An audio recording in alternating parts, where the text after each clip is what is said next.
pessoal, tudo bem? Hoje aqui falando sobre Arduino, só que fazendo uma breve introdução sobre os microcontroladores. Tirar algumas dúvidas sobre o que são esses dispositivos e por que o Arduino não é um microcontrolador, ok? Vamos falar um pouquinho sobre isso então. Aqui eu trago alguns tópicos para a gente discutir e ir desmistificando esses assuntos. O primeiro são os microprocessadores. Logo em seguida a gente fala um pouco sobre os microcontroladores, depois um pouquinho sobre barramentos e arquiteturas. A ideia é fazer uma explanação breve e desmistificar esses pontos, ok? Vamos lá, os microprocessadores então. O microprocessador está contido num sistema denominado sistema microprocessado. Esse sistema microprocessado pode ser ilustrado pela nossa calculadora. Uma calculadora simples de 4 operações. É através do teclado que eu faço a entrada dos dados que vão ser processados e então eu vou obter isso em uma saída, ou no meu display lá. Podia ser uma fita de papel, enfim, o que fosse. Todo sistema microprocessado então vai conter a minha central de processamento, uma unidade central de processamento. É nessa unidade central de processamento que eu realizo essas operações. Só que nós vamos entrar um pouco mais a fundo nisso aí. Alguns elementos que são necessários para o meu processador funcionar, para a minha CPU, é o sinal de relógio, o clock. É com o clock que eu vou fazer o cadenciamento do funcionamento dessa máquina, que é então denominada uma máquina síncrona, por necessitar dessa cadência de funcionamento. O processador precisa também de memórias. É nessas memórias que eu vou colocar dados quaisquer das minhas operações, soma, subtração, multiplicação, ou mesmo uma fila de dados que eu queira somar, juntamente também com a parte de programa, que ensina esse processador a como fazer uma conta um pouco mais elaborada, que não só soma e subtração. Junto com isso, eu tenho também dentro então dessa minha CPU a unidade de controle. É através da unidade de controle que ele vai ler esse programa e dizer como essas atividades têm que ser executadas, da onde pegar a informação, para onde levar a informação, quem ativar, quem não ativar. É a unidade de controle que faz todo esse processo. Ela não faz a conta, mas faz todo o resto. Preciso também de registradores internos, memórias muito pequenas, com uma capacidade bem reduzida, porém muito próximas da minha unidade de lógica aritmética. É quem efetivamente vai fazer as contas. Ela só sabe fazer contas, sejam operações de lógica, como e ou não, sejam operações aritméticas, como somar, multiplicar, e ainda operações de deslocamento, que podem ser encaradas aí como se fossem uma multiplicação ou uma divisão. Deslocar para a direita, deslocar para a esquerda um número. Né? A gente vai ver isso com mais detalhes lá em eletrônica digital. Junto com esses, então, eu tenho acesso também às entradas e às saídas. Então, a unidade de lógica de controle faz esse acesso garantindo a entrada da informação e controlando essa entrada de informação e também controlando a forma como esses dados vão sair. Controla também esses registradores e essa minha unidade de lógica aritmética, como eu falei para vocês. Os registradores vão receber então informações que vêm das memórias externas, recebem também informações que vêm dos dispositivos de entrada e também vão estar ligados à saída da informação. Já a unidade de lógica aritmética tem esse contato íntimo que eu comentei com vocês com os registradores. Vamos imaginar que eu tenho dois números guardados. A unidade de controle sabe que essa operação tem que ser executada porque ela leu isso no programa. Pegar a informação que está em um dispositivo de memória com o outro que está lá no teclado. Ela vai na memória, pega a informação e joga no registrador. Vai lá no teclado, pega a informação e joga no segundo registrador. A ULA só conversa com os registradores. Então ela pega esses dois registros, faz a operação aritmética e com isso disponibiliza a informação no registrador para que a unidade de controle jogue isso para sair. Vocês notaram? A unidade de lógica aritmética ela só conversa com esses registradores. A unidade de controle que faz a busca e escreve tudo o que é preciso neles para que a ULA tenha condições de fazer essas operações. É a unidade de controle também que diz que a informação presente nos registradores deve ir para a saída. Essa unidade de controle vai realizar, então, todas as funções de busca e execução de instruções, as ordens que ficam lá escritas nos programas, e é ela também que envia sinais apropriados para as outras unidades que vão executar, então, essas instruções recebidas. Já a ULA é quem realiza, então, essas operações de lógica e aritmética que eu falei para vocês, inclusive somas, subtrações, enfim. Os dados vão vir aqui dos registradores, aqui vai ter o controle, dizendo que operação é para ser executada, enfim, como proceder. Ela tem aqui os microcódigos dela, ela sabe como realizar essa soma e subtração, ela é feita com portas lógicas, enfim. É obtido, então, o resultado dessa soma, por exemplo, e alguns códigos de condição, como se a conta estourou, né? Eu tinha uma resolução para resolver essa conta e eu usei muito mais do que eu previa, que se chama overflow, né? Dentre outros códigos que podem vir, como, por exemplo, se o número tem paridade ou não, e por aí vai. Vamos falar um pouco, então, sobre os microcontroladores e por que eles se diferem dos microprocessadores e no que eles se diferem. Os microcontroladores já tem ali uma foto do lado que mostra uma estrutura bem complexa. Dá para reconhecer agora alguns elementos, como essa unidade de lógica aritmética aqui, alguns registradores, portas de entrada e saída, né? O circuito de relógio associado ao oscilador e tantos outros dispositivos aqui. Mas tem alguns dispositivos que são bem diferentes, né? E a gente vai notar isso, como temporizadores, como, vamos ver aqui o que é mais, memória do lado de dentro. O Rogério tinha falado que a memória era do lado de fora. E memória RAM aqui dentro. O que será que isso tem diferente? Né? Bom, os microcontroladores, eles têm um nome diferente porque eles são um pouquinho diferentes. Eles são denominados computadores em um só chip.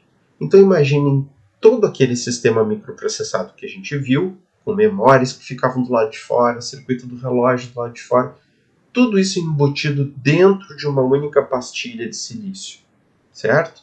As coisas foram todas migradas e condensadas.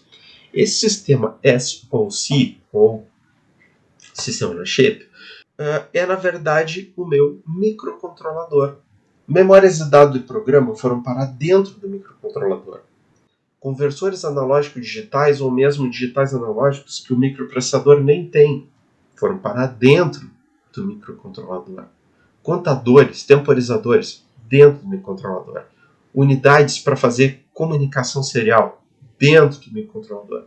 Esse cara, ele não tem um grande poder de processamento, mas em compensação, ele tem uma série de dispositivos que tornam ele uma espécie de canivete suíço, né?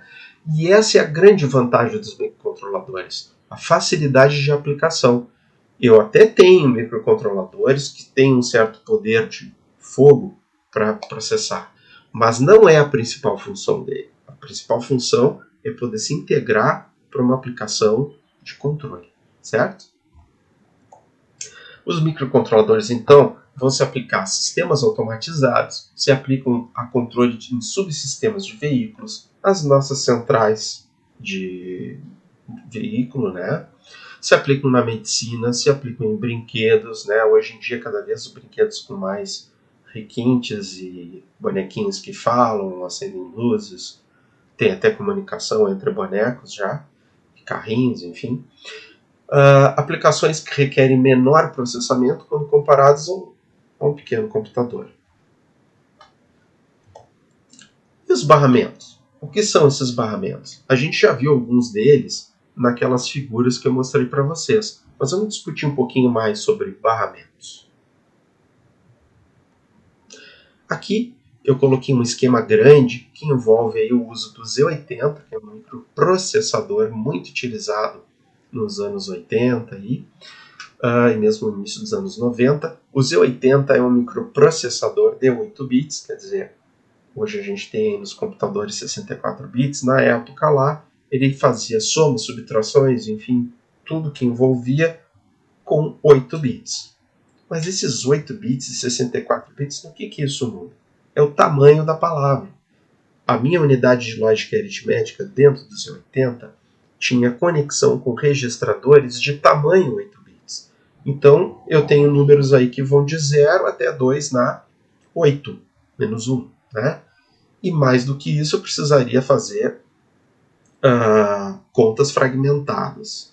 Bom, os barramentos, então, essas linhazinhas em azul que eu coloquei aí, né, é por onde vão trafegar os dados. Então aqui a gente vê de D0 até D7, e essa linha azul aqui vai ser por onde esses dados vão estar disponíveis da memória de programa, da minha memória de dados, para serem lidos ou escritos por esse microprocessador.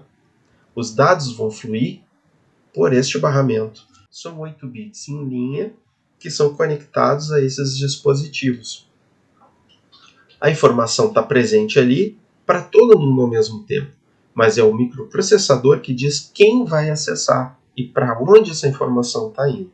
Então, embora todos estejam ligados aos mesmos fios, só dois vão estar comunicando por vez. O microprocessador sempre vai ser um deles. Também se pode ver aqui os barramentos de endereço, que vão de A0 até A15. Ele tinha condições aqui de endereçar até 16 bits, mas não eram 8. 8 são os dados. 16 bits era a capacidade de endereçamento. Então ele poderia endereçar até 2 na 16 lugares nas minhas memórias. Né? Isso vai dar em torno de 65.536 posições. Os barramentos também podem estar presentes do lado de dentro do microcontrolador, ou aqui no caso, do meu microprocessador. Internamente, ele também tem barramentos de dados, barramentos de endereço e ainda barramento de controle. Agora vamos falar um pouquinho sobre as arquiteturas. É importante aqui porque existem dois tipos clássicos de arquitetura e uma delas é muito famosa, né, e a gente deve ilustrar esse trabalho aqui com essa informação. As arquiteturas é como essas pecinhas ficam distribuídas. Como eu conecto a ULA, a unidade de controle, as entradas e saídas, como que eu faço leitura de programa, enfim. A arquitetura von Neumann, muito famosa, ela foi presente em equipamentos digitais por muitos anos, em alguns ela ainda é utilizada, e ela tem uma característica bastante interessante. A ULA é controlada pela unidade de controle, laranja, e as entradas e saídas também são controladas pela unidade de controle. A unidade de controle também define quem vai ser acessado, se memória de programa ou memória de dados. Vocês lembram, é ela que controla tudo.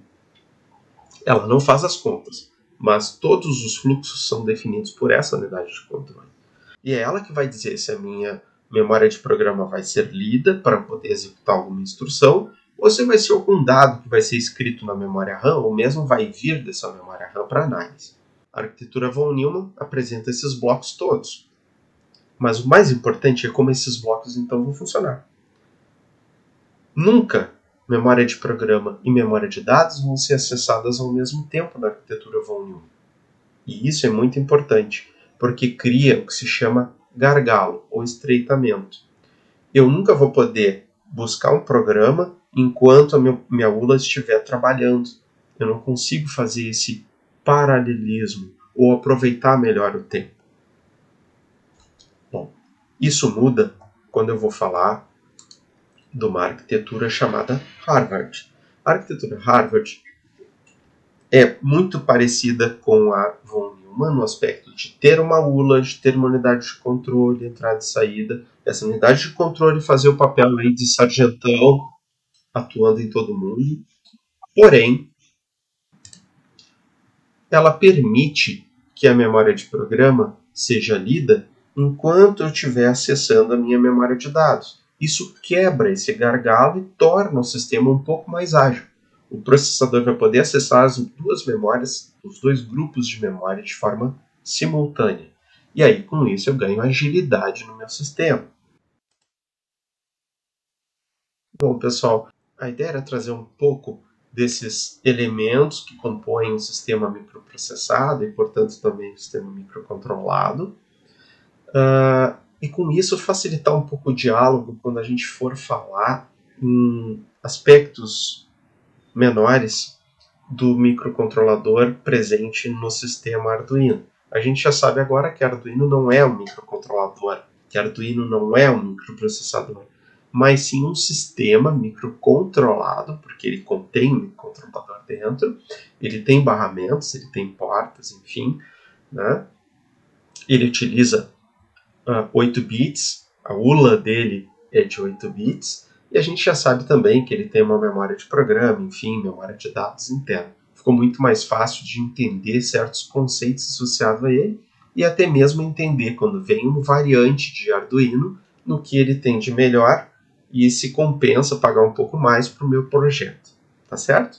Acho que com isso a gente consegue iniciar um pouco a fala mais técnica sobre esse componente e sobre essa placa tão famosa. Bom, eu queria contribuir um pouco para vocês nesses aspectos, fico aqui à disposição para dúvidas e desejo a todos muita saúde e fiquem bem.